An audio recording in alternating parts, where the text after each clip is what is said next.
할렐루야. 옆에 사람에게 인사하겠습니다. 주의 사랑으로 사랑합니다. 좀 인사하십시다.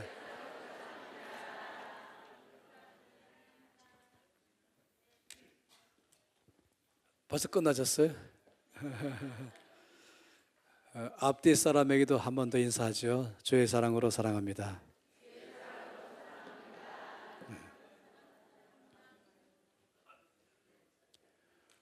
제가 이 앞에 있는 이 스크린을 칠판으로 사용하면서 이번 이 3일 동안의 오전 집회를 할 예정입니다. 그래서 여러분이 제가 강의할 때마다 이걸 칠판으로 쓰신 것을 좀 함께 보시면서 말씀 보기를 원합니다. 이미 시간표를 아시겠지만은 이 3일간의 오전 집회는 어제부터 시작된 저녁 집회, 이 재정부흥회에 함께 가는 그런 집회로 만들었습니다. 그래서 저하고 김민희 간사님의 두 사람이 이 교회 가운데 이 집회에 부탁을 받았을 때에 요청드린 것은 저녁 시간에만 두 사람이 나눠서 말씀을 전하는 것이 아니라 저녁 시간은 중점적으로 이 재정에 관해서 김민희 간사님 말씀을 전하고, 그리고 오전 시간은 그 재정에 대한 강의를 어떻게 하면 더 확실하게 할 수 있을까에 대해서 어떻게 살 것인가, 이것을 오전 시간에 주로 말씀을 함께 보는 것입니다. 그래서 이 두 말씀이 함께 가는 말씀이에요. 그렇지만은 때로는 이 오전 시간에 직장 생활 때문에 못 오시는 분들을 위해서 이것이 이어가지 않도록 만들었습니다. 저녁만 쭉 들어도 이어갈 수 있도록, 아침에만 들어도 이어갈 수 있도록. 그렇지만은 아침과 저녁을 함께 들으면 전체가 이게 딱 더 크게 완성될 수 있도록 이렇게 지금 시간표를 작성해서 저희 두 사람이 의논하고서 결정했습니다. 일반적으로는 저 혼자 강의하고 또 김민희 간사님 혼자 강의할 때가 일반적입니다. 그런데 여기 이번 집회처럼 두 사람이 함께 강의하는 경우가 여러 차례 또 있습니다. 그럴 때는 옛날에는 아까 말씀드린 것처럼 이 저녁 집회만 가지고 두 사람이 나눠서 강의했었는데 너무 시간이 아까워가지고 그래서 오전 시간을 따로 또 교회에다가 요청을 많이 했습니다.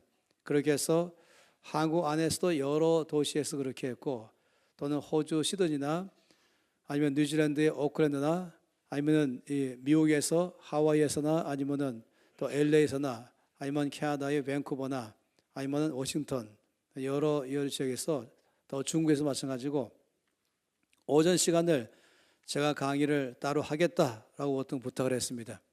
사실 쉬운 게 아니거든요. 왜냐하면 낮 시간에는 다 직장 다니시잖아요. 그래서 제가 어떤 때는 아주 강하게 이 3일간 아예 휴가를 낼 용의는 없냐 이렇게 요청도 할 때가 참 많이 있습니다. 근데 쉬운 문제는 아니에요. 오전 시간을 다 휴가 낸다는 사실은. 그렇더라도 저는 따로 시간 내서 이 오전 시간들을 그렇게 강의하기로 했습니다. 아까 이제 우리 목사님이 말씀을 보았지만은 제가 함께 볼 말씀은 좀 여러 가지가 있고요. 그리고 저녁 시간도 마찬가지지만 오전 시간에도 제가 말씀을 많이 볼 예정입니다. 성경 말씀들을. 그리고 그 말씀들은 이 개정 개혁판을 가지고 말씀을 보려고 합니다. 아까 여기 스크린에 띄운 그 성경은 또 다른 이 버전이어서 그거 말고 일반적으로 이 개정 개혁판 여러분이 갖고 계실 거라고 생각합니다. 그 말씀으로 쭉 보려고 합니다. 함께 이 예레미야 말씀부터 먼저 보겠습니다. 27장. 아까 읽었던 말씀도 나중에 우리가 볼 예정입니다. 예레미야 27장.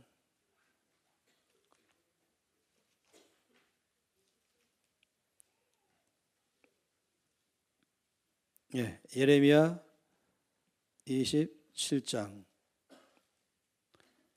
5절 말씀입니다. 제가 이 스크린에다가 이 가급적 성경 구절도 여러분에게 적어 드리려고 합니다. 27장 5절 다 앞에 있으면 함께 이 말씀을 읽겠습니다. 나는 내 큰 능력과 나의 쳐든 팔로 땅과 지상에 있는 사람과 짐승들을 만들고 내가 보기에 옳은 사람에게 그것을 주었노라. 아멘. 말씀 전하기 전에 이 헌금을 위해서 기도하겠습니다. 하나님 아버지, 이제 어제부터 시작되는 이 재정 부흥 집회 가운데에 저희가 함께 말씀 앞에 나갈 수 있도록 하신 것 참으로 감사합니다. 이 아침에도 우리가 갈급한 마음으로 주 앞에 나아갑니다. 주 앞에 마음을 다 열어놓고 나아갑니다. 우리 가운데 계신 성령 하나님, 우리가 말씀을 볼 때에 주의 말씀을 알아듣게 해주실 것을 믿습니다. 또 주의 말씀을 우리가 살아갈 수 있는 능력도 주셔서 능히 말씀대로 살 수 있도록 행하실 것도 믿습니다. 아버지, 이 시간에 주 앞에 나오면서 예물을 드리고 나왔습니다. 또 예물과 함께 각 사람의 심령에 간절한 소원이 있습니다. 주여 들으시고 응답하셔서 영광받아 주시옵소서. 이 모든 집회 가운데 특별하게 주께서 우리 안에서 일하시며 모인 모든 사람 가운데 큰 은혜 가운데 임하게 하시고 세상을 바꾸는 하나님의 사람들, 하나님의 나라가 이 땅에 임하도록 위해서 쓰임받는 각 성도들, 또 이 신길교회 되게 할 줄로 믿습니다.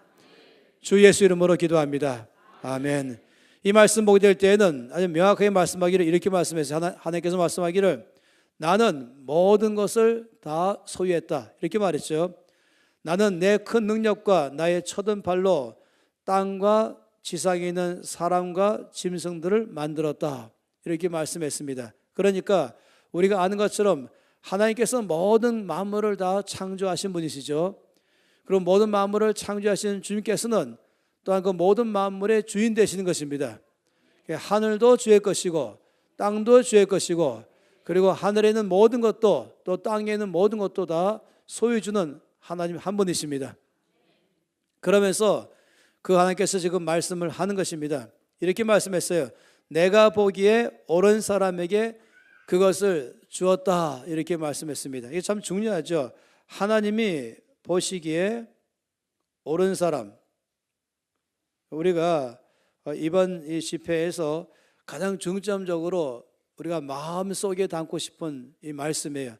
하나님이 보시기에 옳은 사람. 하나님께서는 모든 것을 갖고 계시기 때문에 하나님 보시기에 옳은 사람에게 이 모든 걸 다 주시는 것입니다. 예를 들어 말하면 권력도 하나님에게 있었겠죠. 지혜도 하나님께 속했습니다. 능력도 하나님께 속했습니다. 또 우리가 이번 기간에 저녁 때 많이 보는 재물도 하나님께 속했습니다. 그러니까 이런 모든 것들, 그리고 하나님께서는 찾는 거예요. 내가 이것을 누구한테 줄 것인가, 이걸 찾는 것입니다. 주실 때는 아주 명확한 것은 뭐냐면 그걸 가지고 자기를 위해서 쓰는 사람이 아니라, 이것은 내 것이 아니라 내가 똑똑해서 내가 능력이 많아서 내 것이라 말한 것이 아니라 하나님이 나에게 주신 것이다. 그러므로 이것을 잘 사용해서 하나님의 뜻을 이루어야만 되겠다, 이것이겠죠. 그래서 이 말씀 속에 본다면은 왜 하나님께서 이 모든 것을 주기를 원하시는가? 그것은 누가 나의 뜻을 행할 것인가? 이 땅에서 누가 하나님의 뜻을 따라 살 것인가? 그런 사람에게 주님께서는 주신다는 것입니다. 만약 그 사람이 이 정치계 안에서 하나님의 뜻을 따라 살면서 이 나라가 정말로 성경적 기반 위에 나라를 세우기를 원하는 사람이 있다고 한다면 하나님 말씀하기를 내가 그 사람에게 나의 권위를 주겠다라고 말씀을 하는 것입니다. 요셉에게도 그렇게 하셨죠. 다윗도 그렇게 하셨죠. 요셉은 총리로서, 또 다윗은 왕으로서, 또 다니엘에게도 가장 어려운 시기에 있었던 이 바벨론 제국 안에 있을 때도 하나님은 다니엘을 높이 드셔서 그에게 권위를 보여주셔서 하나님 나라를 이루는 데에 그를 사용하신 것을 알 수가 있습니다. 이런 식으로 하나님께서는 모든 것이 마찬가지인 것입니다. 재물도 마찬가지입니다. 이 재물도 하나님께서 모든 재물의 주인 되십니다. 그리고 이 재물을 하나님께서는 사람에게 주기를 원하는 것이에요. 하나님이 주시는 재물을 받는 사람, 그것은요 상당히 달라집니다. 그런 사람은 그 재물을 통해서 하나님이 나에게 이 재물을 맡기셨다, 이걸 아니까 그 재물을 올바르게 사용할 줄을 아는 것입니다. 저녁 시간에는 주로 그 영역의 말씀을 쭉 볼 예정입니다. 오전 시간은 여기 있는 것처럼 하나님의 보기에 옳은 사람, 전 여기에 좀 중점적이에요. 그래서 하나님께서 말씀하기를 내가 보기에 옳은 사람에게 내가 그것을 주었다 말씀하시니 자연적으로 우리는 여기에 관심 있는 것입니다. 하나님 보시기에 옳은 사람이다. 그럼 어떤 사람이 하나님 보시기에 옳은 사람일까? 그러니까 이것이 오전 시간마다 가지고자 하는 가장 중요한 우리의 관심거리입니다. 그래서 저는 이 면에서 하나님 보시기에 옳은 사람으로서 대표적인 사람이 있어요. 그 누구냐면 다윗입니다. 다윗이 하나님 보시기에 옳은 사람이었습니다. 그래서 저는 이 3일 동안의 오전 시간에 이 다윗을 살펴보지만 사실은 내가 바로 하나님 보기에 옳은 사람이 되겠습니다. 그러니까 여기에 그래서 말씀을 하기를 원하는 것입니다. 저 여러분에게 질문하고 싶어요. 여러분 하나님 보시기에 옳은 사람 되기 원합니까? 그건 중요한 문제이죠. 그 결정이 중요한 것이에요. 옆에 사람에게 한번 이렇게 해보시겠어요? 하나님 보시기에 옳은 사람이 되겠습니다. 또 반대편 사람에게도 하나님 보시기에 옳은 사람이 되겠습니다. 이건 중요한 선포예요. 이건 쉽지요. 뭐냐면 하나님 보시기에 옳은 사람이 되세요. 이거는 좀 쉬울 거예요. 그렇지만은 제가 하나님 보시기에 옳은 사람이 되겠습니다. 이것은 이 대결정을 말하는 것입니다. 저는 이제 오늘부터 3일 동안에 이 오전 시간에 말씀을 전할 때는 하나님 보시기에 옳은 사람이 되기로 결정한 사람들에게 그럼 어떻게 하면은 하나님 보시기에 옳은 사람이 될 수 있을까? 그런 사람이란 어떤 사람인가? 여기 관해서 함께 쭉 살펴보기를 원하는 것입니다. 이 성경은 마치 보물찾기 같아요. 여러분 알지 않습니까? 이 보물찾기는 이 보물은 숨겨져 있고 우리는 숨겨져 있는 보물을 찾아가고 그런 것. 말씀 볼 때마다 마치 이 말씀 전체는 이 하나님의 보물을 꽉 채워놨어요. 골짜기에 나무 위에 나무 밑에 아니면 숲속에다가 아니면 땅속에다가 하나님께서는 보물을 잔뜩 숨겨 놓으시고 부지런히 그 보물을 찾는 자가 이 보물을 찾을 수 있도록 하게 하신 것이에요. 이 말씀은 전체가 하나님이 숨겨놓은 보물이 꽉 차 있는 것입니다. 그래서 이 기간 동안에 이 말씀 안에 숨겨 놓아 있는 하나님의 보물을 찾는 것 같이 말씀을 보기를 원하는 것이에요. 그래서 저는 말씀 보는 게 재밌어요. 왜냐하면 보물 찾는 게 재밌잖아요. 늘 기대가 되고 또 보물 찾으려면은 내가 수고를 해야 되고 또 어떤 경우는 이 보물섬이라는 그 소설 그걸 영화로 만든 것도 아시겠지만은 그 보물지도를 가지고 보물찾기 하러 나섰다가 굉장히 목숨까지 위태위태하면서도 끝까지 포기하지 않고 마지막에는 이 보물을 찾는 그런 이야기 되지 않습니까? 거기에 모험이 있고 그 안에는 또한 굉장히 희생도 많이 따라가고 그렇지만은 절대로 포기하지 않는 삶을 살아가고 이러면서 아주 흥미있게 기대감이 충만하면서 보물을 찾는 것입니다. 말씀을 그런 식으로 볼 필요가 있는 것입니다.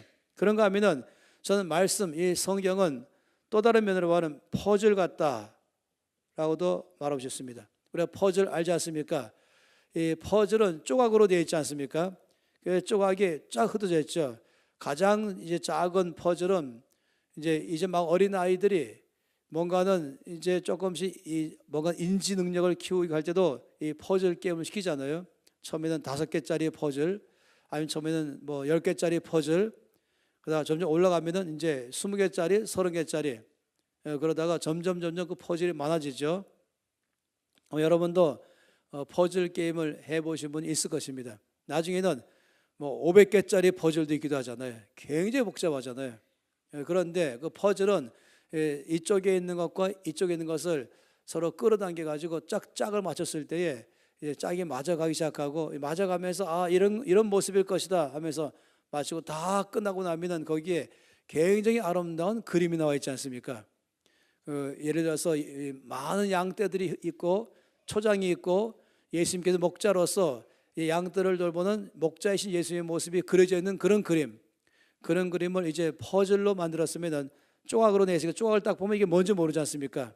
맞춰가다 보면은 나중에는 이제 전체 그림을 아는 것입니다. 마찬가지로 이 말씀은 퍼즐 게임 같은 것이에요. 그래서는 이쪽에다가 놓으시고 이쪽에 놓으셔서 이거를 쭉 끌어당기면서 하나로 모아지기 시작하는 것. 이것 또한 이 말씀의 특징이라고 말할 수 있겠습니다. 그래서 저는 그런 입장에서도 함께 말씀을 보고 싶어요. 이 보물찾기 하는 그런 기분으로 말씀 보고 또 퍼즐 게임하는 그런 기분으로 또 말씀 보고, 그러니까 얼마나 말씀이 재밌겠습니까? 제가 지금 처음에 여러분에게 이제 던진 게 뭐냐면은 하나님이 보시기에 옳은 사람, 하나님은 그런 사람에게 하나님 갖고 있는 모든 것을 다 주기 원하신다. 이게 좀 출발이었어요. 그러면 이제부터 시작해서 어떤 사람이 하나님 보시기에 옳은 사람일까를 보기 시작하는데, 그럴 때 거기에 이 다윗을 통해서 함께 보기를 원하는 것입니다. 그러면 그 다음 말씀은 사도행전 13장입니다. 사도행전 13장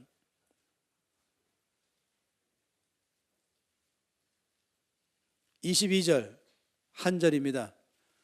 사도행전 13장 22절.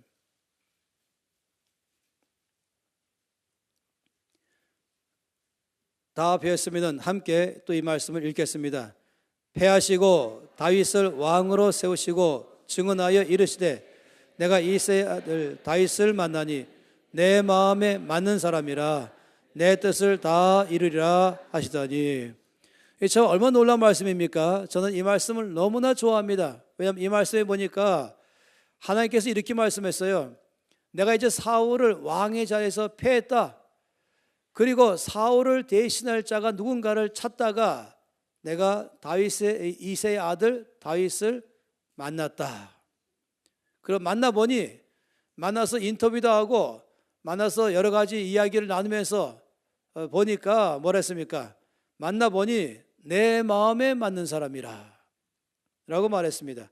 그러니까 아까는 보니까 하나님이 보시기에 옳은 사람, 하나님은 그런 사람에게 모든 걸 다 주겠다라고 말씀했죠. 그런데 하나님 보시기에 옳은 사람에 대해서 이제 또 두 번째 퍼즐을 보니까 하나님의 뭐랬습니까? 마음에 맞는 사람, 또 이렇게 말씀하는 것이에요. 그러니까 지금 이게 맞춰가는 거거든요. 아, 하나님 보시기에 옳은 사람이란 하나님의 마음에 맞는 사람을 가리켜 말하는구나 하는 것을 알게 되는 것이에요. 다윗이 바로 그런 사람이었다라고 말하는 것이죠. 그러면서 여기에 뭐라고 말했습니까? 내 뜻을 다 이루겠다. 이 참 중요하죠. 내 뜻을 다 이루리라. 그래서 하나님께서는 재물을 주시기도 하고 능력 주시기도 하고 권세도 주시기도 하고 필요하면 지혜도 주시고 모든 것 다 하나님께 속해 있습니다. 그러면서 이것을 갖다가 하나님이 주시는데 왜 주십니까? 하나님의 뜻을 이루도록 위해 주시는 것입니다. 그래서 하나님께서 어떤 사람에게 능력 주시는가, 어떤 사람에게 재물 주시는가 라고 말한다면 하나님의 마음에 맞는 사람에게 주신다. 이렇게 우리가 또 다시 볼 수가 있습니다. 얼마나 중요하겠어요. 저와 여러분의 삶 가운데서 가장 영광스러운 삶은 뭐겠습니까? 우리가 이 땅에 살다가 주님 나라 갔을 때에 마지막으로 이 장례식장을 치를 때에 혹시 이제 저나 여러분이나 이제 죽잖아요. 그 마지막 장례식을 치를 때에 거기에 이제 슬퍼하면서 애도하는 사람들이 모여 있겠죠. 그때에 이제 소개하는 거예요. 이제 고인은 하면서 이제 이 돌아가신 분 오늘 마지막으로 이제 이 땅 속에다가 관을 묻기 전에 이분은 어떤 사람인가에 대해서 소개를 했다고 해보세요. 그 어떤 소개를 듣기를 원하십니까? 이 사람은 부자였습니다. 이렇게 말할 것인지, 이 사람은 큰 집을 소유하고 살았습니다 할 것인지, 아니면 이 사람은 유명한 대학 교수였습니다 라고 말할 것인지, 아니면 이 사람은 장관이었습니다 라고 말할 것인지, 뭐 여러 가지 말할 수 있겠죠. 그런데 어떤 말을 제일 듣기 원하십니까? 이제 다 이 상은 다 이제 끝나고 하나님 나라 갈 때쯤에 결산서잖아요. 나라는 사람에 대한 결산. 가장 내가 듣고 싶은 말, 부자인가, 권력자인가, 뭐 잘난 사람인가, 똑똑한 사람인가, 유명한 사람인가, 책을 많이 쓴 사람인가, 뭐 이런 것들, 이것을 내가 듣고 싶은가? 제가 책을 몇 권 썼어요. 그 책들이 다 상당히 중요한 책이었는데 제가 기억하기로는 9권인가 10권 썼는데요. 만일에 사람들이 이 사람은 이제 이 땅에 살면서 책 이름을 다 말하면서 고인은 이러이러한 책을 갖다가 썼고 그 책은 참으로 중요한 책들이었습니다. 이렇게 얘기하는 것, 그걸 듣고 싶을까? 아닙니다. 저라면 그런 말 듣고 싶지 않아요. 저라면 한마디 듣고 싶어요. 이 사람은 살면서 하나님의 뜻을 다 이룬 사람이다. 얼마나 중요하겠습니까? 하나님의 뜻을 이루다가 죽기로 간 사람이다. 이것이 듣고 싶은 말 아니겠습니까? 내 뜻을 따라 살다 가는 사람이 아니라 하나님의 뜻을 이루고 가는 사람, 이게 참으로 가장 귀한 사람이겠죠. 그래서 이게 말씀하시기를 하나님께서 바로 이런 사람을 통해서 내 뜻을 다 이루겠다 하면, 그런 사람 누구냐면은 하나님의 마음에 맞는 사람, 하나님은 그런 사람을 통해서 하나님의 뜻을 이루겠다. 또 이것은 다르게 말한다면 이것은 하나님 보시기에 옳은 사람. 우리 지금 여기까지 말씀 보았습니다. 그렇다면 조금씩 이제 좁혀가고 있어요. 그런데 여기 지금 우리가 보는 것은 다윗이었지 않습니까? 우리가 다윗을 지금 봤습니다. 이 면에서 지금 대표적으로 다윗이라는 사람을 보았습니다. 그러면 우리가 성경 말씀 보면서 다윗이 어떤 사람이었기 때문에 하나님의 마음에 맞는 사람이라고 했을까? 또 이것을 찾아보고 싶은 것입니다. 사무엘상 16장 말씀을 보겠습니다. 오늘은 이제 사무엘상 16장 그리고 가능하면 17장 아까 읽었던 말씀까지 우리가 보려고 하는데요. 사무엘상 16장 말씀을 펴겠습니다.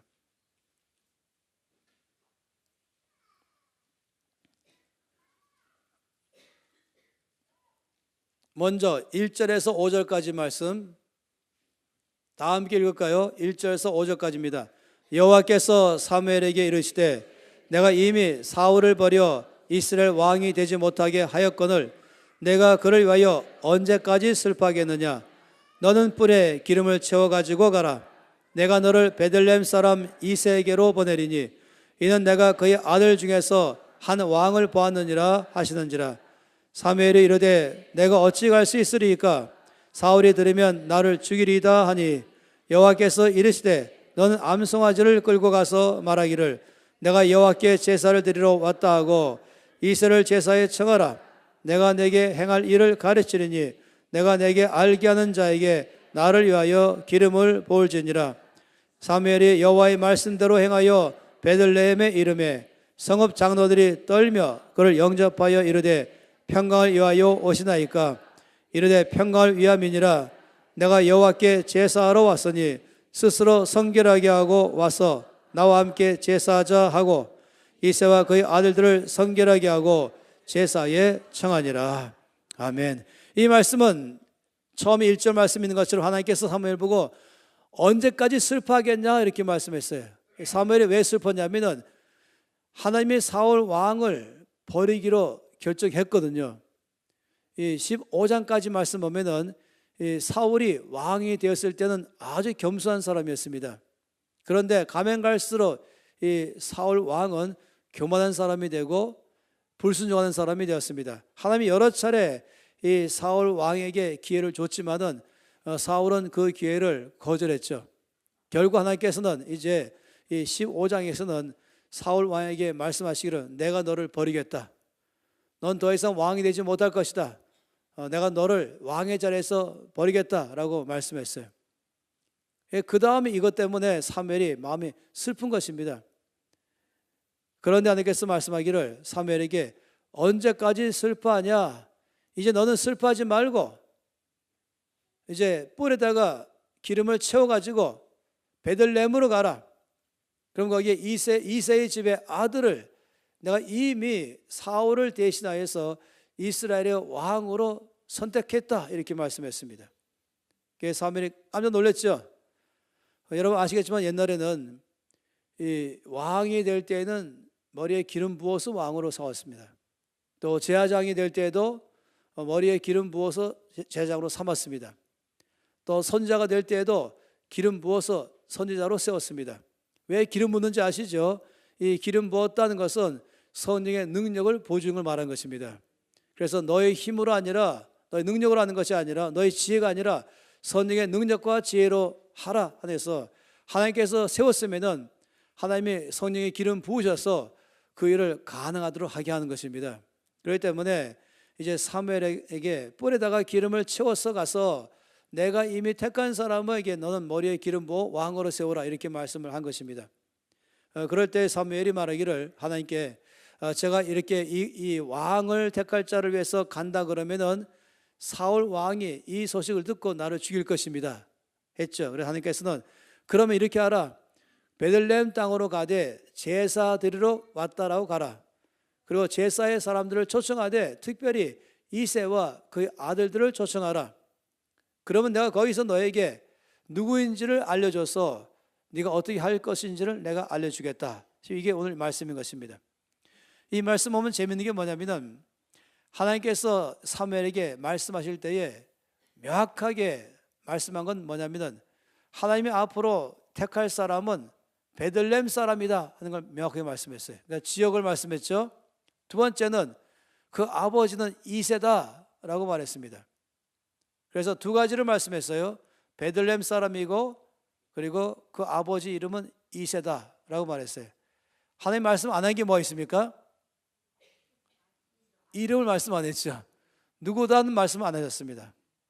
그냥 베들레헴 사람 이새의 아들 여기까지 말씀했습니다. 그리고 이름은 말씀 안 하셨는데 언제 말씀할까요? 가서 말씀하실 것이에요. 우리가 하나님 말씀 보다 보면은 하나님의 뜻을 따라 살다 보면은 이런 식으로 많이 있어요. 모든 걸 자세하게 말씀 안 하시고 중요한 거 한 걸음만 순종하도록 말씀할 때가 있습니다. 그리고 거기까지 순종하면 또 그 다음 인도하시는 것입니다. 아브라함 부를 때도 마찬가지죠. 내가 내게 지시할 땅으로 가라 이렇게 말씀했어요. 그런데 지시한 땅이 아닌 것입니다. 그러니까 지시할 땅이기 때문에 그러면 그 땅이 어딘지를 알려주세요. 그러면 가겠습니다가 아니라 일단은 너는 내가 지시할 땅으로 가라 그러면 어떻게 하는지 아시죠? 보따리 싸야 되는 것이에요. 보따리 싸갖고 문 밖으로 나가야 되는 것이죠. 그럼 나가면 그 다음에 또 인도하시는 것이에요. 어디로 가라 하면서. 그래서 우리가 순종하는 법을 주께서 배우기를 원하는 것입니다. 이 엘리야에게도 말씀하기를 이제 먹을 게 다 떨어지니까 이렇게 말씀했죠. 너는 이제 일어나서 사렙다 땅으로 가라. 내가 이미 거기서 너를 잘 섬길 사람을 택해놨다. 그는 과부다 이렇게 말했어요. 그러니까 사렙다에 살고 있는 과부에게 하나님은 이미 다 얘기해놨으니까 네가 가기만 하면은 그가 너를 잘 이 가뭄이 끝날 때까지 섬길 것이다 이렇게 말씀했죠. 여기도 마찬가지예요. 사렙다 땅이고 이 사람은 과부구나 여기까지 알았어요. 근데 몇 번지 몇 호에 이름이 무엇인지는 말씀 안 하신 것입니다. 그렇다 할지라도 엘리야가 할 일은 뭡니까? 일단은 이 그리시네가에서 보따리 싸가지고 사렙다로 가야 되는 것이에요. 그 사렙다라는 도시로 들어가면 그 다음에 주께서 또 인도하시는 것입니다. 이 시편 119편 105절 말씀에 보게 되면은 읽지 않겠습니다만은 하나님의 말씀에 대해서 말하고 있어요. 뭐라고 말씀하는지 아시죠? 주의 말씀은 내 발의 등이요 내 길의 빛입니다. 참 놀랍죠? 다시 한번 등불과 빛, 이거 제 말씀의 특징이에요. 하나님의 말씀의 특징은 등불 역할도 하고 빛 역할도 한다. 여러분, 이 빛은 어디를 비춥니까? 빛은 여기 있는 것처럼 길을 비추는 것이에요. 이 빛은 가야 할 길을 비추죠. 근데 등불은 어디 비춥니까? 등불은 어디가 있습니까? 내 발, 바로 발을 비추는 것이에요. 이 등불의 역할은 이 발을 비추는 것이죠. 이 빛의 역할은 길을 비추는 것입니다. 그러니까 여러분 등불 알지 않습니까? 등불은 한 발을 보여주는 것이에요. 등불은 열 발을 안 보여줘요. 근데 한 발만 보여주죠. 근데 놀랍게도 이 등불에 따라서 바로 앞에 보이는 한 발자국 내디디면 또 한 발자국 보이는 것이에요. 이게 등불 역할입니다. 그래서 하나님의 말씀의 특징은 한 발짝 보여주면은 순종하여 한 발짝 내디디면 또 한 발짝 보여주는 것이에요. 너무 똑똑해가지고 다 안 다음에 움직이겠습니다 이렇게 말한다면 순종이 아니에요. 믿음과 순종이 아니죠. 믿음과 순종은 한 발짝 보여줄 때에 움직일 때에 또 보여줄 거라고 믿어야 되는 것입니다. 그래서 순종하는 것입니다. 그래서 아까 말씀드린 것처럼 엘리야도 사렙다의 과부라고만 알았기 때문에 몇 번째 몇 호는 모르지만은 그러나 이럴 때는 일단은 가야 되는 것이에요. 마찬가지죠. 하나님께서 사무엘에게 베들레헴이라고 말씀했어요. 그럼 거기 길이 이미 있잖아요. 그럼 베들레헴까지 가는 거예요. 그리고 이새라고 하는 것도 있잖아요. 그럼 이새를 부르는 것이에요. 그러면서 아들들을 다 데리고 오라 이렇게 하는 것이죠. 여기까지 가는 것이에요. 이것이 바로 말씀의 특징. 내 발의 등이요 내 길의 빛입니다. 이 참 놀랍죠. 이것은 하나님의 뜻을 따라 이 땅에 살아갈 때에 우리에게 주시는 하나님의 말씀의 특징인 것입니다. 할렐루야. 그런데 이제 그 다음 말씀을 보고 싶어요. 드디어 사무엘이 베들레헴에 갔습니다. 그 성에 모든 장로님들이 다 나왔습니다. 이 하나님의 사람이잖아요, 사무엘이.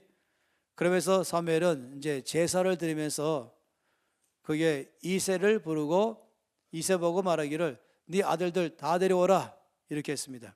그래서 이제 이새가 아들들을 다 데리고 그 제사에 참여했어요. 오늘로 말하면은 이제 도시 전체의 예배를 이끌어 가신 것이죠. 그 도시 전체 안에 이제 모든 사람들을 또 특히 이 지도자들을 불러가지고 예배를 이끌어가는 것입니다. 그럴 때 거기에 중요한 자리에 이제 이새를 초청하고 그 아들들을 초청했습니다.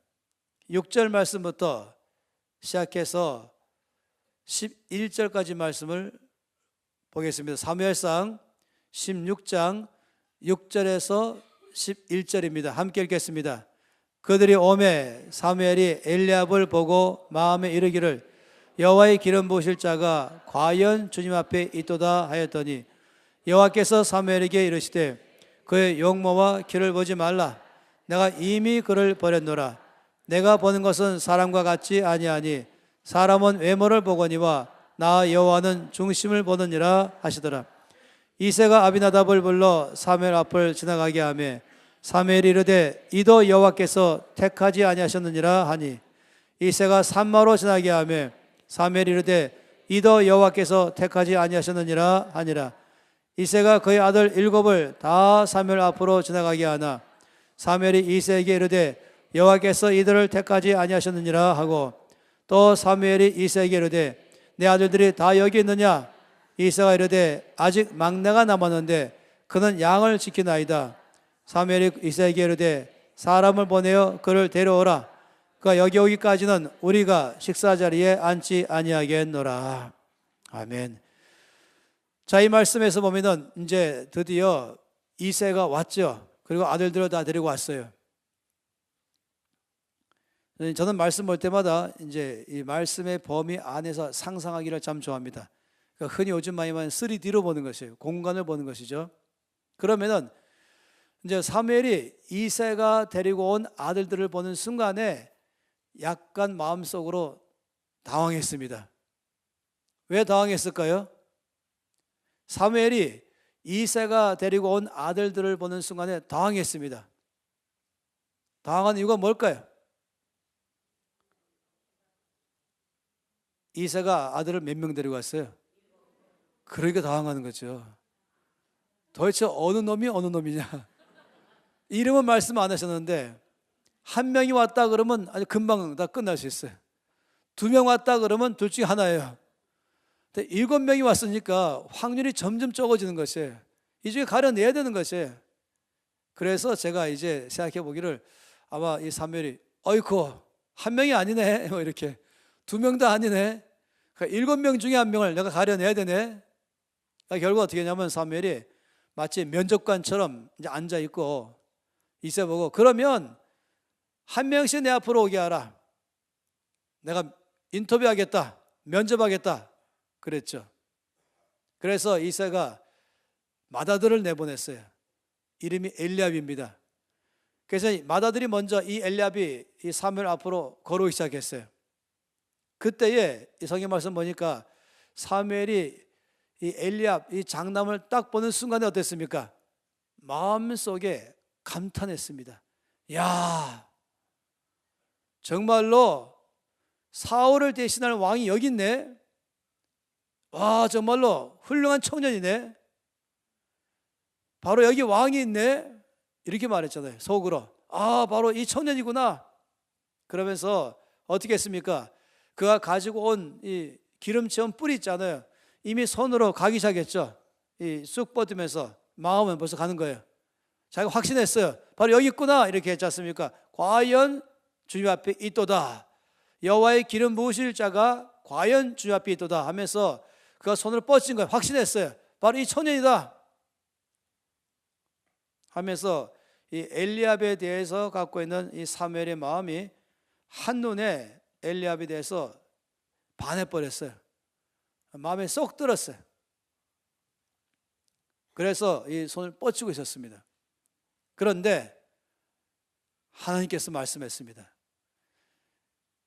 그 하나님의 말씀이 사무엘에게 충격이었습니다. 뭐라고 말씀했습니까? 7절 말씀이 뭐라고 했습니까?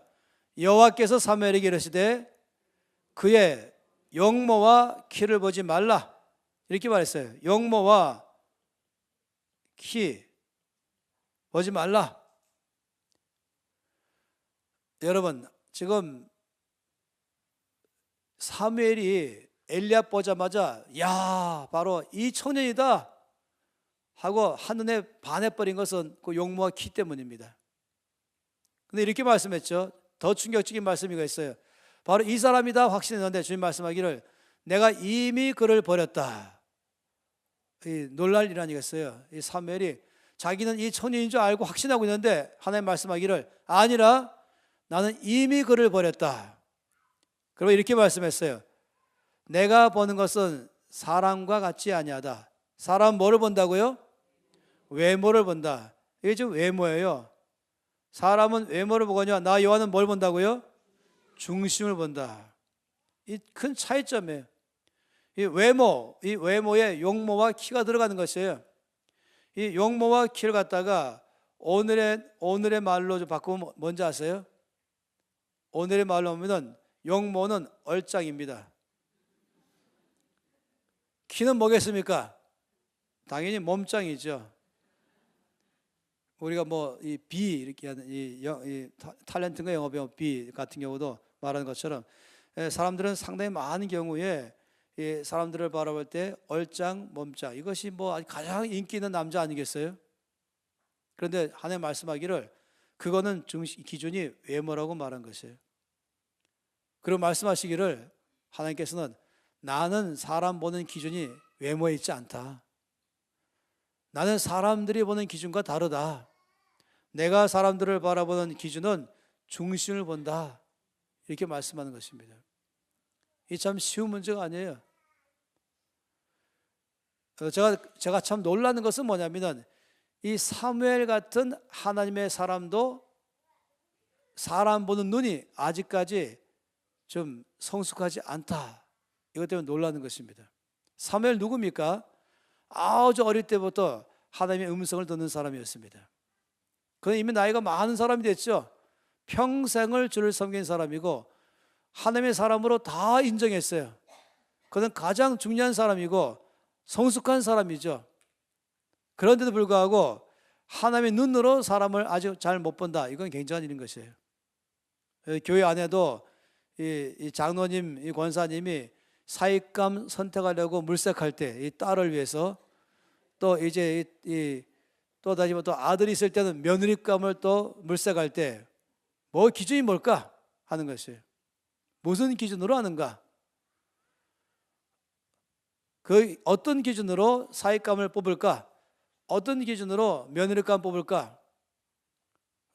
저는 사실상 많은 경우에 약혼식 또 주례도 하기도 하고 또 결혼식 주례도 하기도 하고 특히 결혼식 주례보다 더 이제 의미가 있는 것은 이 약혼식 주례예요. 결혼식이야 이제 전체 뭐 하객들 앞에서 하니까 좀 다르지만은 약혼식은 양가만 모이잖아요. 그 양쪽 가정이 다 모여갖고 이제 약혼식 할 때 이제 거기서 제가 이렇게 보고 있어요. 양쪽 가정이 모여서 한 번은 남산에 있는 하얏트 호텔에서 약혼식 주례가 있었어요. 갔는데 참 관심이 뭐냐면은 도대체 지금 어떤 마음들을 가지고 이 딸의 사익감을 좀 보는가, 또는 이 아들의 아내, 나 며느리감을 어떤 기준으로 보고 있는가, 뭐 이런 양쪽 다 무슨 기분일까? 이쪽에는 아들 가진 사람, 이쪽은 딸 가진 사람이 왔잖아요. 아들 가진 사람은 며느리를 보고 딸 가진 사람은 이제 사회를 보잖아요. 그날에 이제 약혼식 하는 것이에요. 그러면 양쪽 가정 분위기 다 읽을 수 있어요. 그런데 보면은 어떤 사람은 참 어려울 때가 많이 있습니다. 물론 제가 보통 주례를 볼 때는 다 장로님 아니면 권사님이죠. 뭐 다 그렇죠. 제가 아주 오래전에 이 80년대 초에 이 대학생들 사회 갈 때에 어느 유명한 여자 대학교에 신문을 읽었어요. 근데 이 여자 대학교답게 신문의 기사가 뭐냐면 남편감 고르기 기준, 이 제목이었어요. 아주 흥미있는 거 아니겠어요? 그 기사가. 그리고 대학교답게 남편감은 영어 알파벳 순으로 뽑아라 라고 이렇게 말하면서 A, B, C, D 쭉 해서 이 Z, G까지 이런 식으로 남편감을 고르면 가장 무난할 것이다. 이러면서 A는 당연히 뭔지 아시죠? Age, 나이를 보라. 첫 번째, 뭐 다 그렇게 하지 않습니까? 나이부터 보잖아요. 두 번째, B는 뭔지 아십니까? Beauty. 이 뷰티는 뭐겠습니까? 그야말로 이건 얼짱입니다. 외모이죠. 바로 외모가 어떤가 이걸 보라 하는 것이에요. 그 C 그럼 뭔지 아세요? C는 거기에 보니까 capacity, 이건 뭐냐면 능력. 그 사람 능력을 보라 하는 것이에요. 얼마큼 능력 있는 사람인가? 그럼 D는 뭐겠습니까? 당연히 디그리 있으세요. 뭐겠습니까? 학력을 보라. 지금 학력이 어디냐? 그것도 뭐 예를 들어 서울대학 출신, 일단은 뭐 굉장히 점수를 따잖아요. 아니면 유학생, 그러면서 이 미국 동부지방에 유학 갔다 온 사람, 또는 이 석사 학위 받은 사람, 아니면 박사 학위를 받은 사람, 뭐 이런 식으로 상당히 관심이 있는 얘기예요. 그래서 네 번째 뭘 보냐면은 학력을 보라. 그럼 다섯 번째 E는 뭐겠습니까? 이건 당연히 이코노미죠. 뭐겠어요? 재력을 보라. 얼마큼 돈이 있는 사람인가? 뭐 이런 식으로 말입니다. 그 다음에 나온 말들 보면 재밌는 말이 또 있어요. 적어도 이 사위 또 남편감을 고를 때는 열쇠 2개는 갖고 와야 된다. 그건 옛날 얘기죠. 하나는 아파트 열쇠, 하나는 자동차 열쇠. 요즘은 더 바뀌었는지 모르겠어요. 이것도 한 20년 전 얘기니까. 다 비슷한 얘기예요. 이런 식으로 아주 흥미있게 지금부터 35, 6년 전에 대학 신문에 나왔던 것인데, 제가 아는 것은 뭐냐면은 아직까지 이것을 조금 더 업그레이드 안 했다. 그대로다. 그때나 지금이나 다 똑같이 나이 보고 외모 보고 능력 보고 학력 보고 재력 보고 이런 식으로 사람을 이제 이 남편감은 누군가, 아니면 사위를 어떤 사람 할 것인가, 며느리는 누군가, 아내감은 무엇인가 할 때마다 이런 것들이 상당히 중심되지 않을까 하는 것이에요. 그런데 아까 말씀드린 것처럼 하나님은 사람을 선택할 때 그것이 아니라고 말한 것이에요. 하나님 말씀하기를 사람들은 외모를 보거니와 나 여호와는 중심을 본다. 이 참 중요한 문제예요. 사무엘이 정신이 번쩍 났죠. 이 기름불을 잡았다가 그 말씀 듣고 정신 번쩍 났어요. 그래서 통과했죠. 첫 번째 아들 통과. 그 다음부터 사무엘은 이제 정신 바짝 차리됐어요. 자기가 보는 외모로 사람 보지 않기로 결정했어요. 그 다음에 하나님께서 보시는 눈으로 보기로 결정한 것입니다.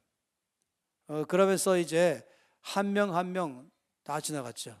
하나님께서는 중심을 원하는 것입니다. 제가 좀 관심 갖는 게 뭐냐면 외모는 그런 대로 뭐 기준이 있어요. 그렇지 않겠습니까? 뭐 학력 또 기준도 있을 수 있겠고 재력 뭐 최소한 뭐 이 정도는 이런 게 있지 않겠습니까? 그런데 이 중심은 도대체 기준이 뭐냐는 것이에요. 이 중심은 마음이잖아요. 이 속사람이잖아요. 안 보이는 거예요. 이 겉사람은 보이는데 이 속사람이 중심인 것입니다. 근데 이거 안 보이는 것이에요. 안 보이는데 어떻게 그걸 볼 수 있을까? 네, 볼 수 있습니다. 예를 들어서 바람 생각해 보세요. 이 바람은 눈에 안 보입니다.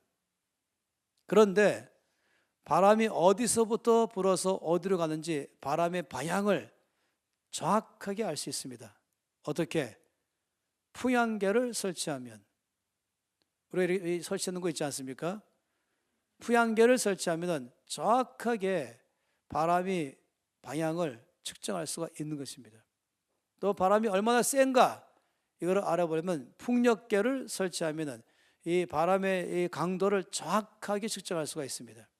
그러니까 바람이 눈에 안 보인다고 해서 할 수 없다는 것이 아니라 이렇게 간접적으로 도구를 사용하면서 풍향계나 풍력계로 아는 것처럼 사람의 마음은 눈에 안 보이지만은 그러나 사람의 마음을 알 수 있는 길이 있다는 것입니다.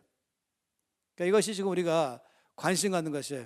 자, 그럼 우리가 이제 어디까지를 이제 성경 말씀 안에서 보게 되냐면은 하나님께서 재물 주고 싶은 사람 어떤 사람인가? 능력 어떤 사람에게 주기 원하시는가? 또 지혜 또는 권력 이 모든 것들을 하나님은 하나님 보시기에 옳은 사람에게 주기를 원하신다. 그럼 어떤 사람이 하나님 보시기에 옳은 사람일까? 하나님 마음에 맞는 사람이다 라고 봤어요. 그럼 이제 우리가 뭘 또 봤습니까? 하나님 마음에 맞는 사람이 어떤 사람인가? 중심. 하나님 마음에 맞는 사람은 외모가 아니고 중심이다. 여기까지도 우리가 봤습니다. 그러니까 지금 제가 여러분에게 미리 말씀드렸죠. 성경 말씀은 마치 퍼즐 게임 같다 라고 말씀드렸습니다. 그러니까 이제 보기 시작하면은 지금 몇 가지를 벌써 이제 알기 시작했어요. 하나님이 보시기에 옳은 사람, 그건 바로 하나님 마음에 맞는 사람, 그건 또 다르면 말하면 외모를 말하는 게 아니고 중심을 말하는 사람이다. 이렇게 합니다. 여기까지 이제 알게 되면은 모든 사람이 소망이 생겨요. 만일에 하나님이 외모로 사람을 택하신다 그러면 소수 외에는 다 소망이 없어집니다. 뭐 대학 졸업 이상 그럼 벌써 후루룩 나가버리고 대학 졸업한 다음에도 대학 석사학위 소유자 이상 그럼 또 후루룩 나갈 것이고 남아있는 몇 사람 중에서도 다시 박사학위 소지자 또 후루룩 떨어질 것이고 또 박사 중에서도 어디에서 받은 박사에 따라 또 다르잖아요. 그러니까 이런 식으로 만약 외모로 하나님께서 사람을 택하신다면 그러면은 사실상 많은 사람들이 자신감을 잃어버릴 것이에요. 그런데 하나님이 사람에게 택하셔서 하나님의 것을 주기 원하는 사람에 대해서 말씀할 때 중심을 보시고 하신다 그러면은 우리 모든 사람이 다 기회가 있어요. 거기에는 난 나이가 많네 이것도 아니에요. 난 나이가 너무 어리네 이것도 아닌 것이에요. 중심이 중요한 것이지 않으면 나이를 안 보시거든요. 그러니까 여러분 중에서 난 나이가 많네라고 말할 때마다 저는 여러분에게 말해요. 75세보다 많은가? 첫째. 왜 하나님이 아브라함을 부르실 때가 75세였거든요. 근데 저는 또 말하고 있어요. 이 산지를 내게 주소서. 아시죠? 그러면서 가장 어려운, 최고 어려운 이 안악자손 중에서도 가장 강한 자가 머무는 그 땅을 달라고 말한 사람이 있었어요. 갈렙이었죠. 그래서 나이가 몇 살이었습니까? 85세였습니다. 그래서 제가 말씀드린 것은 청년의 기준은 85세 미만이다. 85세 미만 중에서 나이 들었다고 명함 내밀지 말아주시오. 이 산지를 내게 주소서라고 말한 이 사람, 이 정도의 열정, 이 정도 갖고는 패기, 이 정도 갖고 의욕. 그래서 85세 미만이면서도 나는 뭐 다 살았네 라고 하시면은 죄송하지만 착각하시는 겁니다. 85세를 넘으신 분이 우리 가운데 몇 분 계시잖아요. 그쯤 되면은 이제 좀 연세가 들으셨다 이렇게 생각하게 되겠어요. 85세 미만은 앞으로 명함 내밀지 마세요. 늙었다는 말도 하지 마시고 뭐 기억력이 왔다 갔다 하는 말도 하지 마시고 만약 여러분 중에서 제가 다시 말씀드릴게요. 난 남아있는 생에는 이제 뭐 늙어서 할 일도 없고 그냥 못 가본 데나 관광 가끔씩 가보고 손자 손이나 가끔씩 만나주고 그리고 먹을 거 있으면 먹고 그리고 시간 조금 남으면 노인정 가거나 그렇게 하면 난 살겠다. 그런 분은 내일부터 오지 마십시오. 저는 그분들에게 무시하겠다는 게 아니라 중요한 말씀이죠. 내 뜻을 다 이루겠다 그렇기 때문에 그 중요하죠. 제가 참 좋아하는 분이 상당히 많은데 하나님 저에게 큰 은혜 주셔서 세계적으로 좋아하는 사람을 많이 알게 됐어요. 개인적으로. 근데 그 중에 한 분이 코리 텐 봄이에요. 모르시는 분이 많을 거예요. 코리 텐 봄 할머니인데 주는 나의 피난처라는 유명한 책을 쓰신 분이죠. 굉장히 성숙한 분. 뭐 설명 다 드릴 수 없지만은 이 코리 텐 봄이 50살부터 쓰임 받기 시작했어요. 전 세계 안에 굉장히 특히 유럽 안에서 놀랍게 쓰였죠. 근데 이 코리 텐 봄이 나이가 80세 되는 생일날 또 제가 이전에 일했던 단체의 책임자가 로렌 커닝엄 목사님이거든요. 아주 훌륭한 분이에요. 근데 서로 너무 잘 알아요. 전화를 걸었어요. 그리고 로렌 목사님, 연세가 많으니까 코리 자매님 하면서 인사했죠. 그러면서 이제 이 전화상으로 이 코리 텐 봄 이분이 로렌 목사님, 오늘이 제 나이 80세 생일입니다. 그러세요? 생일 축하드립니다. 그랬죠. 근데 목사님, 제가 오늘 전화 건 이유가 있어요. 뭡니까? 제가 오늘 80세 생일인데 아침에 저 앞에 감사 기도하는데 하나님 말씀하기를 내가 80된 오늘부터 너에게 새로운 일을 맡기겠다. 그래서 제가 이때까지 놀라운 사역 해왔지만 오늘부터 하나님이 저에게 새로운 사역을 맡기겠다고 하시기 때문에 목사님 전화상으로 제가 앞으로 시작할 새로운 사역을 위해서 축복 기도해 주세요. 저는 그 대화를 절대 잊지 못합니다. 이쯤 돼야 되죠. 이쯤 80세 된 젊은 자매님, 하나님이 지금 나에게 새 일을 맡기셨습니다. 하나님 보시 옳은 사람이 되겠습니다. 하나님 마음에 합한 사람 되겠습니다. 하나님 뜻을 내가 이루겠습니다. 중심에 주 앞에 올바르게 보이기를 원합니다. 여러분, 그러면요 그날부터 벌떡벌떡 일어나게 돼 있어요. 아시죠? 밤마다 막 나기 시작하고, 왜냐하면 사명이 생기니까, 할 일이 생기니까 사람이 은퇴하는 날부터 갑자기 머리가 확 휘어져 버리는 것이에요. 근데 은퇴는 주님 나라 가는 날이 은퇴예요. 아셨죠? 주님 나라 가는 날이 은퇴입니다. 은퇴하면서 그냥 가는 거예요. 아시죠? 은퇴한 다음에 한참 있다 가는 게 아니에요.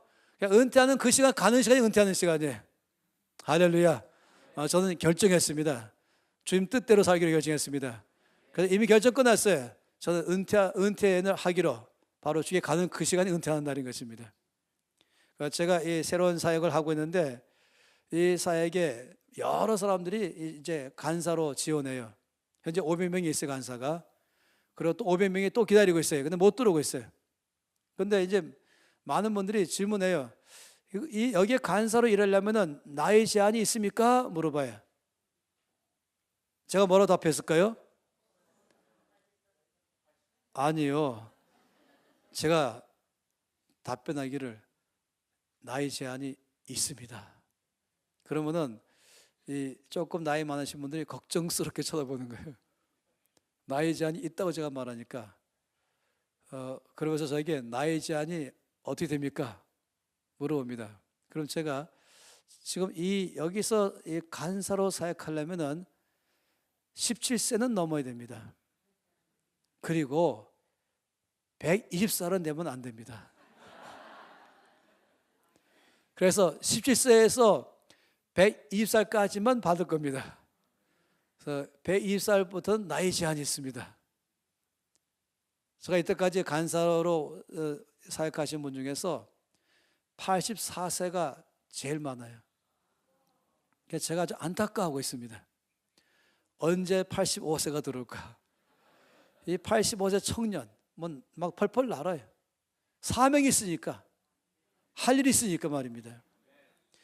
그런 분은 이렇게 말해. 이 아들, 딸이 이 손자, 소녀 데리고 오면 이렇게 말해. 얘야, 나 바쁘니까 내가 좀 돈 줄 테니까 사람 시켜서 좀 애를 맡겨라.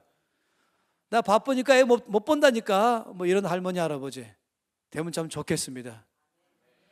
저는 제 주변에 일을 멀쩡히 잘하는 사람이 어느 날부터 일 안 오는 거예요. 왜 그런가 했더니 이 딸이 애를 낳아서 애 보러 간다는 것입니다.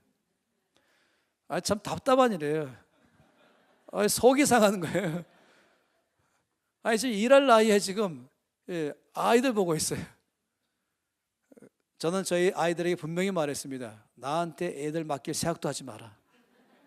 나는 주님 나라 갈 때까지 일할 거기 때문에 꼭 정 필요하면 내가 돈 주겠다. 사람 시켜서 애를 맡겨라 라고 말합니다. 제가 어제도 이제 애를 보고 왔어요. 잠깐 보고 왔어요.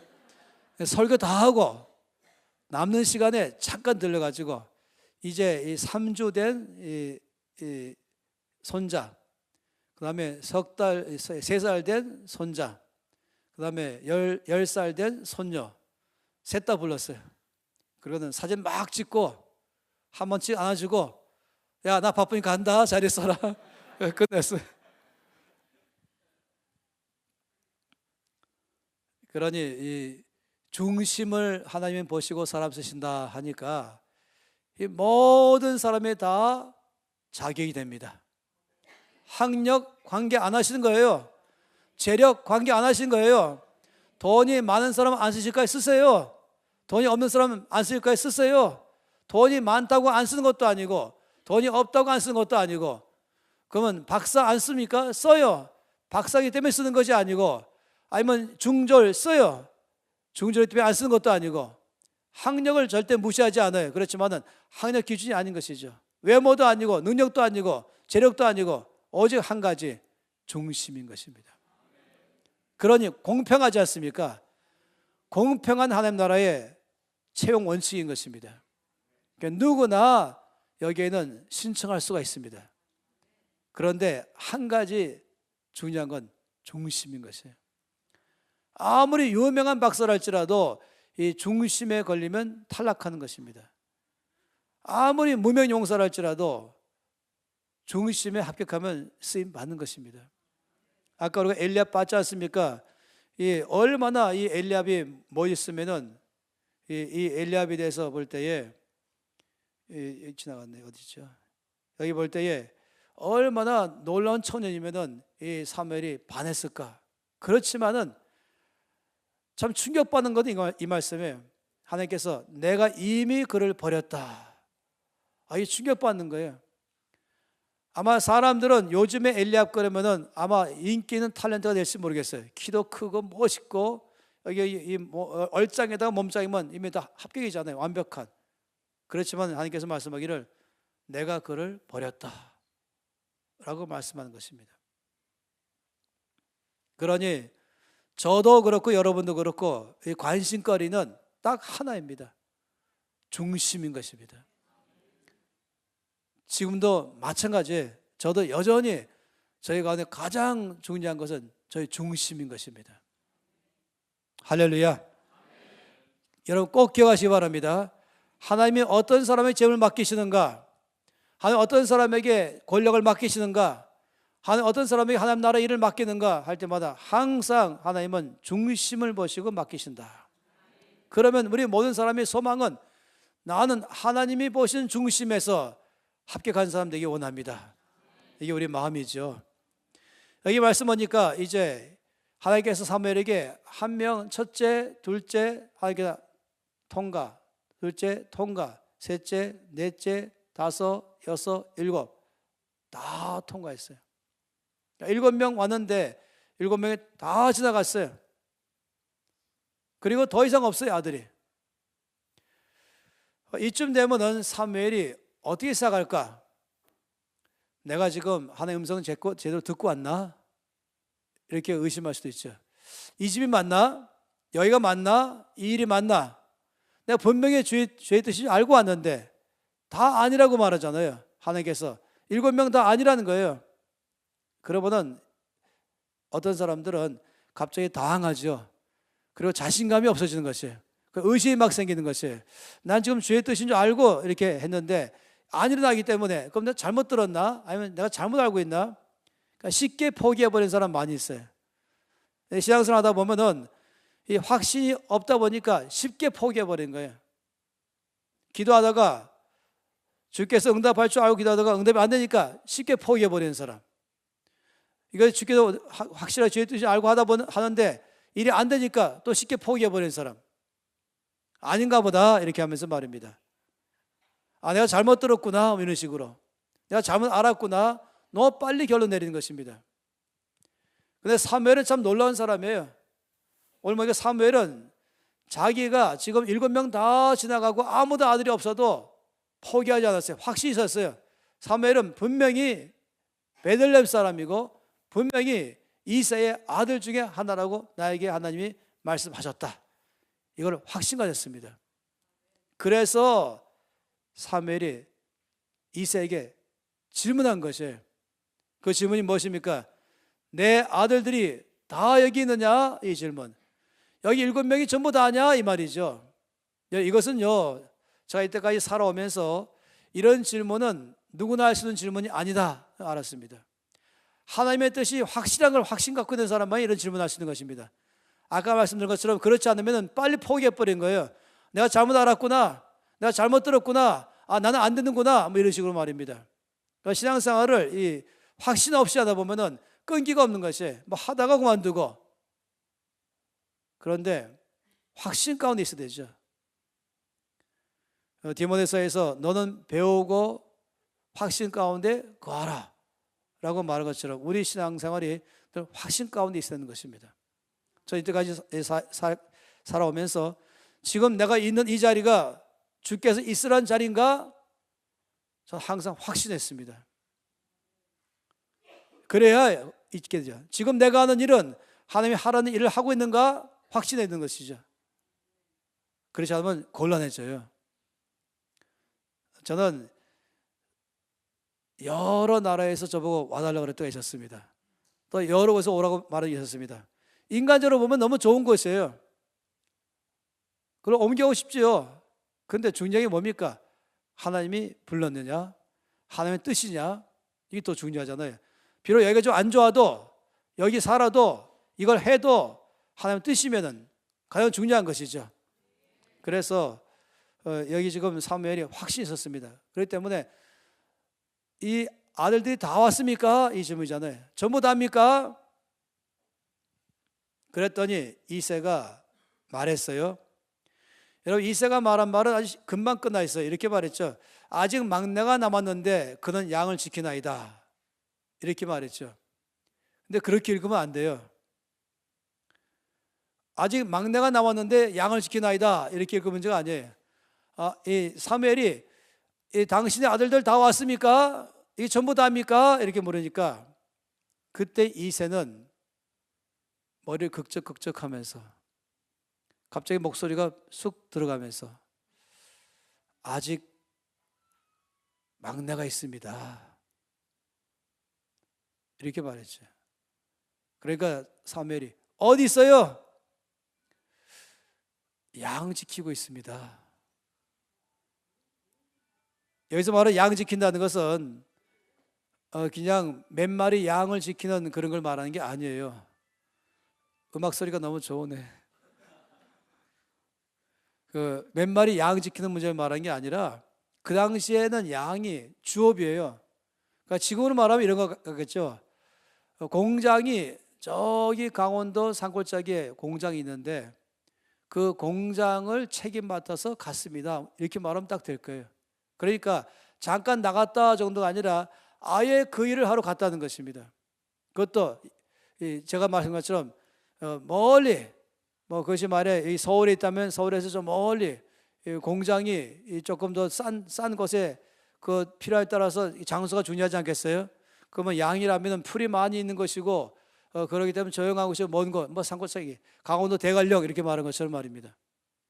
거기 있습니다. 이것이 놀랐잖아요. 막내가 지금 강원도 산골짜기 공장에서 공장 지키는 일로 가 있다는 것이에요.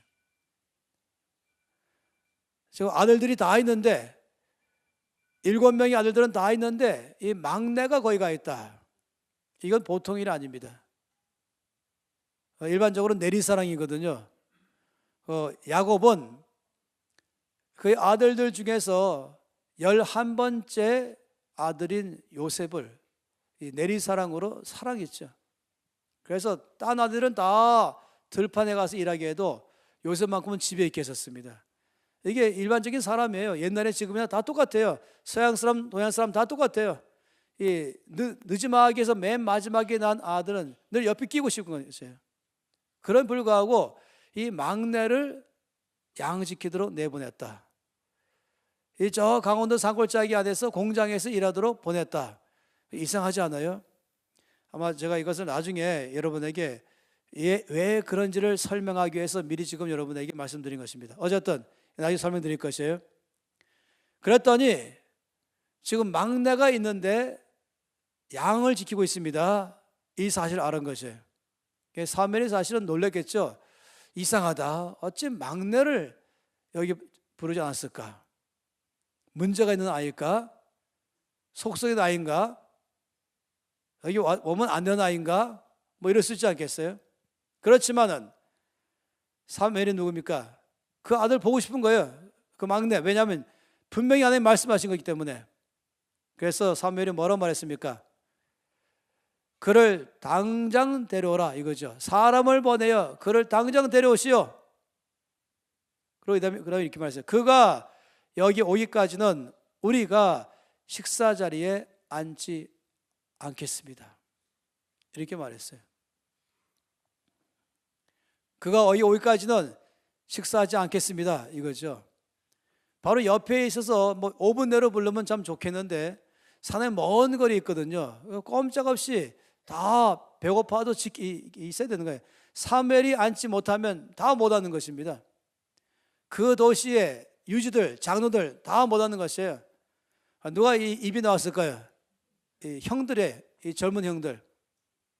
도대체 지 막내 뭐가 지가 뭔데 우리 꼼짝 더 배고파도 서 있게 만드는가? 근데 제가 여기서 사무엘을 참 좋아하는 이유가 뭔지 아세요? 사무엘이 당장 그를 데려오시오. 그가 여기 오기까지는 나는 밥 먹지 않겠습니다. 여기에서 배울 점이 뭔지 아십니까? 이렇게 안 했다는 거예요. 밥 먹고 합시다. 안 했다는 것입니다. 다시 말하면 사무엘은 자기가 지금 여기 온 목적이 뭡니까? 왕을 세우는 것이에요. 하나님의 명령이죠. 하나님의 명령 따라서 왕을 세우는 게 그의 온 목적이에요. 따라서 그는 자기가 여기 하나님 보내신 그 목적을 이루는 것이 목적이 온 것이지 밥 먹는 게 아니거든요. 그래서 그는 이 중요한 일부터 하지 않고 딴 일 안 하겠다. 이 말인 것입니다. 김민희 간사님이 저와 함께 해외에 강의하러 가기를 좀 싫어해요. 처음에는. 왜냐하면 제가 이제 한국에서 이제 부흥의 집회를 처음에 할 때는 처음 몰랐어요. 부흥회 갔더니 이제 새벽 집회가 있잖아요. 그 새벽 집회를 5시부터 하면은 보통 새벽이니까 1시간 하지 않습니까? 그럼 10시까지 하면은 저는 이제 집회 끝나면 1시간 또 저도 기도하죠. 그럼 이제 7시 되면 아침이에요. 그래서 이제 주일날 저녁 집회에서 수요일 밤까지니까 10끼가 있어요. 주일날 한 끼, 월, 화, 수 3끼씩 그래서 모두 10끼가 있어요. 아침, 점심, 저녁. 그러면은 몰랐는데 교회마다 10끼를 강사 접대할 자원자를 다 뽑았다는 사실이에요. 한 끼마다 다 달라요. 섬기는 사람들이. 그래서 이제 아침에 제가 새벽 기도 끝난 다음에 강의 끝난 다음에 1시간 기도한 다음에 7시 나가면 바로 그 당번 섬기는 분이 와 계신 거지. 담임 목사님하고 또 한두 번 해갖고 그럼 식사를 해요. 그럼 제가 누굽니까? 저는 분명히 제 성격상 밥만 뚝딱 먹는 사람이 아니에요. 밥 먹으면서 이 얘기 저 얘기 뭐 물어보기도 하고 하면서 시간을 쭉 가져요. 그래서 밥 다 먹고 났더니 오전 집회래요. 쉬지도 못하고. 그래서 오전 집회 했죠. 그보다 점심 식사는 또 좀 더 큰 데 가려고 그래. 그래서 교회 근처 안 가고 좀 멀리 또 가요. 제가 어떤 교회는 1시간 반까지 가는 거 봤었습니다. 바닷가까지 가는 거예요. 강사 접대 잘하려고. 가는 시간, 오는 시간, 먹는 시간 다 하고 돌아왔더니 저희 식사 시간이라는 거예요. 그래서 제가 또 누굽니까? 저희 먹으면서도 얘기 잔뜩 하잖아요. 지금 숭늉 마시는데 집회 시간임에도 말한 것이. 그러니까 제가 이렇게 한 두세 번 집회하다 보니까 지금 내가 집회하러 왔나? 밥 먹으러 왔나? 밥 먹는 중에 집회하나? 집회 중에 밥 먹고 있나? 혼란이 오는 것이. 이거 아니다. 난 지금 이 하나님을 섬기고 교회를 섬기고 성도를 섬기려고 오는 사람인데 이게 지금 뭔가 순서가 바뀐 것 같다. 그래서 그 다음부터는 제가 편지를 다 보냈어요. 가는 교회마다 저는 정신만 먹을 것입니다. 그랬더니 소문났어요. 강사님 금식기도 하신다. 소문났어요. 제가 금식기도 하는 것이 아니라 그러면 제가 지금 이 교회에 섬기러 왔는데 밥만 먹다가 끝나니까 말씀을 전할 수 있기 위해서 좀 쉬어주거나 아니면 다음 말씀 위해서 무릎 꿇고 기도하거나 이래야 될 사람이 그럴 시간 전혀 없이 먹고 강의하고 먹고 강의하면은 이 성도들에게 얼마나 미안해. 그래서 아침 식사 안 하면은 제 시간이 확보되잖아요. 저녁 식사 안 하면 또 그 시간이 또 확보하지 않습니까? 그럼 무릎 꿇고 기도할 수 있죠. 다음 집회를 위해서 말입니다. 그 이후로는 지금까지 늘 그렇게 살아왔습니다. 처음에는 교회가 보통 당하는 게 아니에요. 그러면 10명 다 뽑았는데 어떻게 하면 좋겠습니까? 그래서 제가 다 모아주세요 그랬죠. 한꺼번에 정신도 모아주세요. 같이 식사하죠. 그렇게 했습니다. 그러다 보니까 김민희 간사님이 저 같이 나가니까 아침도 안 먹겠다 그러지 저녁도 안 먹겠다 그러니까 본인도 꼼짝없이 못 먹는 것이에요. 근데 그것만 아니고 제가 해외에 나갈 때는 주일날 저녁부터 집회를 시작하면은 LA 같은 경우라면 제가 주일 저녁 비행기를 한국에서 인천으로 타면은 주일 오후 3시에 떨어져요. 이 LA에. 그러면 7시 집회를 바로 가서 집회 시작하죠. 그래서 수요일까지 집회하고 나면은 수요일 밤 11시 반 비행기로 돌아와요. 그러니까 김민희 간사님 안 가겠다는 거예요. 자기는 LA 와도 시내 구경도 한 번도 못 해보고 도시가 어떻게 생겼는지 모르고 공항에서 교회를 꽂혀갔다가 다시 교회 공항 가서 와버리니까 내가 지금 어디 갔다 왔는지 모르겠다고. 그래서 제가 김민희 간사님 남편인 정우석 간사 또 김민희 간사 갈 때는 꼭 하루를 더 있다 와요. 미안해서. 그리고 관광시켜드리고 그러더랍니다. 그래서 저는 잘 관심이 없어요. 사람들이 저보고 이상한 사람이래. 도대체 도착하자마자 강의하고 갈 거면 바로 돌아가니까 다른 사람 같으면 그 다음에 좀 뭔가 관광도 할 텐데. 네, 저는 사실 관심이 없습니다. 여러분, 저는 이때까지 살면서 많은 곳에 강의하러 갔죠. 근데 나라는 별 나라 안 돼요.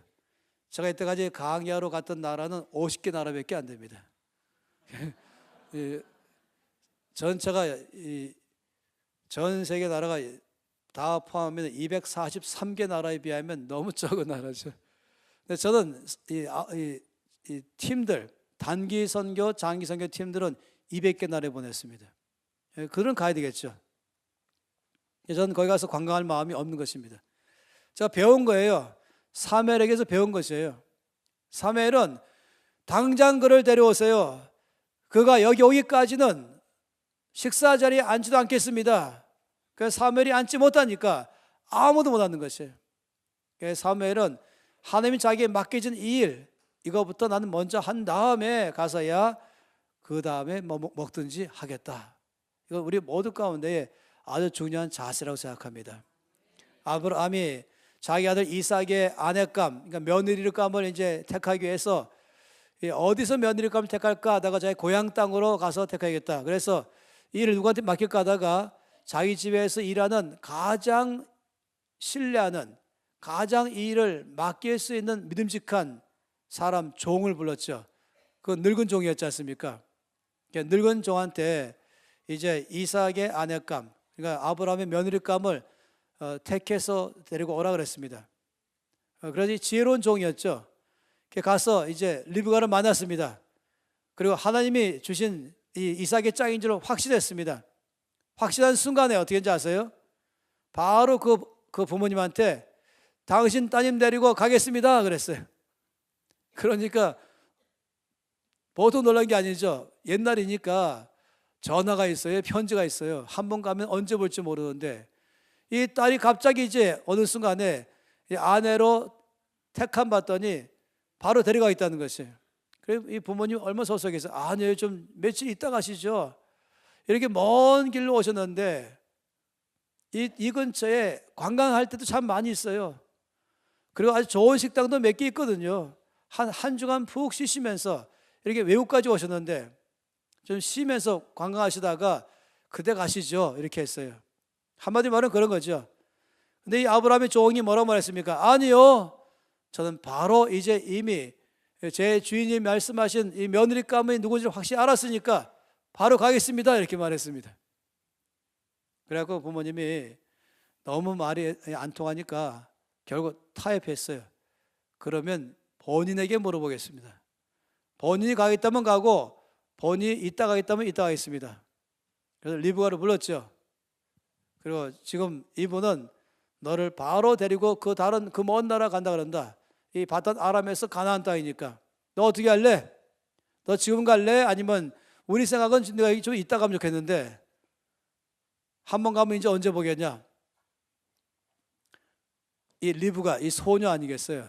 아마 19살쯤 됐을지 뭐 21살 됐을지 모르겠지만 이 리브가 소녀가 뭐라고 하는지 아시죠? 저 지금 바로 가겠습니다.